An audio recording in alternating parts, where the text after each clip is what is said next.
down a little bit. Thank you. Appreciate you. Let me talk to him real quick. My final thought tonight is brought to you by nobody, because nobody sponsors this shit. Wonderful time, man. It was a wonderful night, AEW.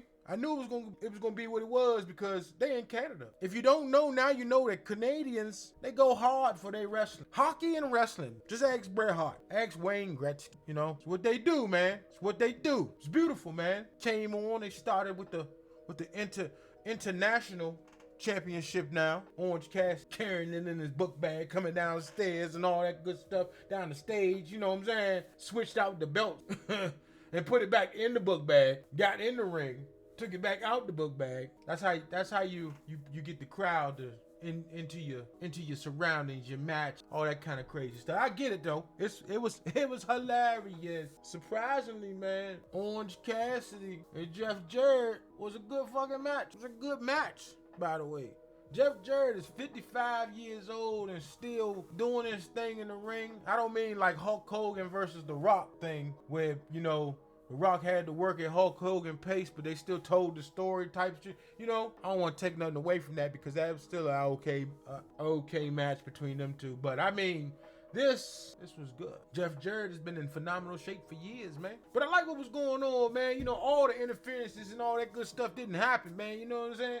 It's kind of crazy, man, that they tried to use the guitar, but it didn't work. It didn't work at all. One highlight of the comedic styles of Orange Cassidy in the ring was he did his thing to where, you know what I'm saying, where the referee was distracted and Satnam Singh tall ass was on the ring rope with the guitar and he tapped the ref behind, like just tapped the ref and fell to the ground and the ref turned around, didn't see Orange Cassidy because Orange Cassidy just fell to the ground and seen Satnam Singh up there with the guitar and the rope and she kicked their ass out. She said, "Get out of here! Get on out of here!" That's her move. She go like this. "Get out of here! Get on out of here! You know what I'm saying? To where, you know, Orange Cassidy, long story short, he picked up the win. You know, just like that comment says over here, man. Every week I feel Jeff Jarrett winning the title. He almost won that title though. I thought it was over for a minute. I thought it was over. Even though Orange Cassidy picked up that win, I thought it was over when Jay Lethal came down and hit him with the Golden Globe. I said, oh no, Jeff Jarrett about to be an international champion. That's what's up. It didn't happen. Orange Cassidy picked up the win. I also noticed that Danhausen was in this picture, but he wasn't there.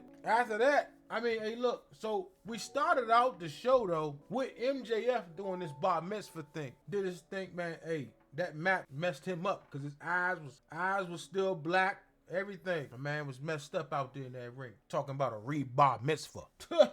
Nope, interrupted. We had one pillar come down. Jungle Boy. As soon as Jungle Boy getting ready to talk, another pillar comes down. Sammy Guevara. Soon as Sammy Guevara get ready to talk, Darby Allin come out here. They all in the ring, sharing their stories about how they got here and what happened after that and all this bull jive and crap and stuff. Bull jive and crap and stuff. You know how old I am now?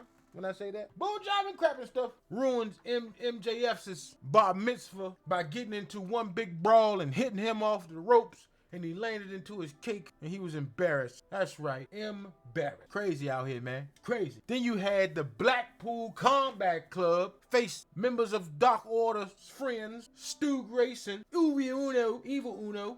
I said his name wrong, and Hangman Page, man. I don't get that angle, man. After Revolution, I thought this shit was over, man. You see Hangman talking to Renee, hey, man, I'm sorry that you had to see me do that to your husband, this and that, blah, blah, blah. I just want to say it's over for me. Boom, boom, da bang. I didn't hear nothing about John Moxley saying, well, it ain't over for me, and this and that. Then none of that happened at all. They had a match out there, Blackpool, with some Dark Order members. I'm talking about this is last week, by the way. Hangman come down there, like, man, what y'all doing, man? Come on. And then they attacked them. No angle to it, just attacked them.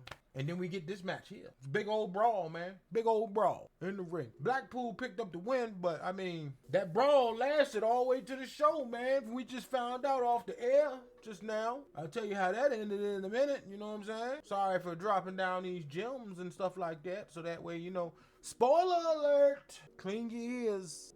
And then we had the new group come down. We talk about the Outcast. You know what I'm saying? No, not Andre 3000, not Big Boy. I'm talking about Tony Storm, Ruby Soho and Soraya. New background, new song, like the DX colors. I love them women, man. Y'all know I'm a big Tony Storm advocate. Even when she was over in NXT, I was mad when they had her on SmackDown and didn't have her doing anything. They didn't want to put her on air because she had a nice fat ass. Let's just call a spade, you know, because that ass was just assing, and they didn't want to put it on TV. She jumped ship, become a champion, an interim champion is what she says in the promo.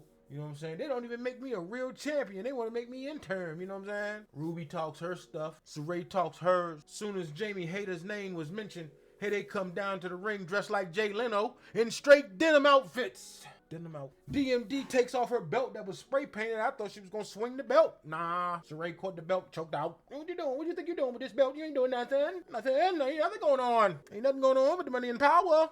Got one in the chamber for you weak ass cowards. Extra points if you know what song that is. And then you thought that was over. You thought that was over. I was giving my XQC. That was my XQC impression right there. You thought it was over? Nah. You had Rio, Sky Blue, and Willow Nightingale come down to the ring. Rio had a lead pipe in her hand. At one point, I seen Rio back up from everybody. I thought she was about to use it on them and become one of the Outcast members. Jade Cargill said, I'm going to give a Canadian person, anybody from Canada, or Canada, a championship match. Taz hyping her up. Hey, man, we're okay, look at that. Got a 17-year vet in the ring, but she's only been on TV twice. What? It makes sense, man. All right, cool. All right. Light work. Jade knocks her down. I said, you know what? This shit was too early. Somebody got to be coming out. I see Renee get in the ring. I said, well, okay, maybe she's just interviewing. Jade Cargill takes Renee. Tells her, you from Canada, ain't you? You gonna come on. Backs Renee John Moxley's wife into the back of the corner. And then the music hit. I ain't know what music it was, but I seen those colors. Like I said, I watch highlights of Impact, so I seen those colors before. We got Taya Valkyrie. She in the business. And you know, they do the same move. They do the same little jank. So we're going to see what's going on with that. I said, hey, look, man, you know she here. You know Johnny Nitro, Johnny Mundo, Johnny Nantotos. Whatever the hell you want to call John Morrison these days. Johnny Elite. Whatever you want to call him these days, man. So I know he got to be somewhere. We ain't see him, though. We ain't see him at all, man. They go to commercial break. I'm talking to the homies in the chat. We reminiscing about old videos. Dude, tie my shoe, you know what I'm saying? All that good stuff. We reminiscing. I come back. They got the debut of QTV. A ripoff of TMZ, by the way. And the shit's so corny, I might just like. A lot of WWE puns, by the way. Saying Batista's name and shit like that, too.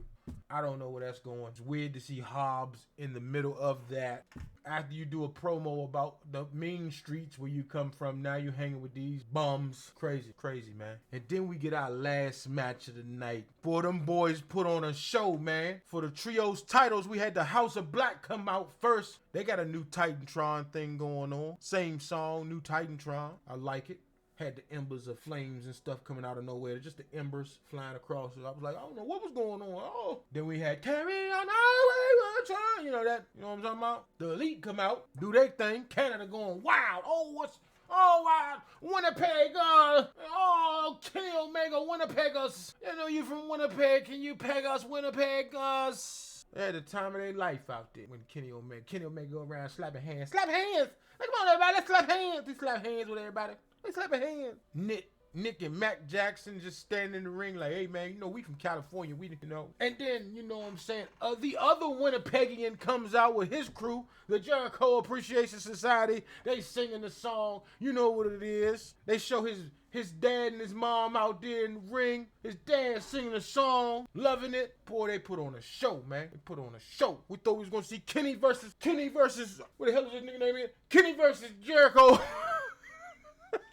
I thought we was gonna see Kenny versus Jericho, man. But it didn't happen because House of Black broke it up. But we got it. They was working together for a minute. Boom, boom, boom. And then they went at it. Man. Like I said, man, that was actually a good match, man. This was actually a good AEW. I give it to them.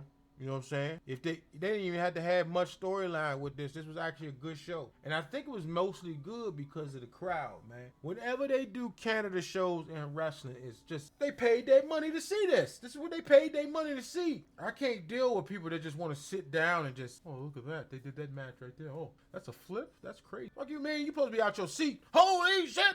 Oh, you supposed to be doing all that. I know if I paid a ticket, they're gonna kick my ass out. If I pay all that money to get on the floor seat, man. But this was a nice AEW right here because it ended with House of Black picking up the win, which I still don't understand how this happened. I don't know what rules this is, but I know Jericho was the legal man, even though he didn't get pinned. It was Danny Garcia that got pinned. Daniel Garcia got pinned, right? But he wasn't tagged in, and they lost. I don't know what the rules is of these trios matches. If one person out of the ring, the next one got to come in. I don't know if that's what that means. But anyway, House of Black pick up the win, and then a fight just break out. Fight breaking out backstage, coming Hangman Page and all them fighting this and that. You got Hangman beating the shit out of Willa Yuta, bringing him down there, rolling down the ring.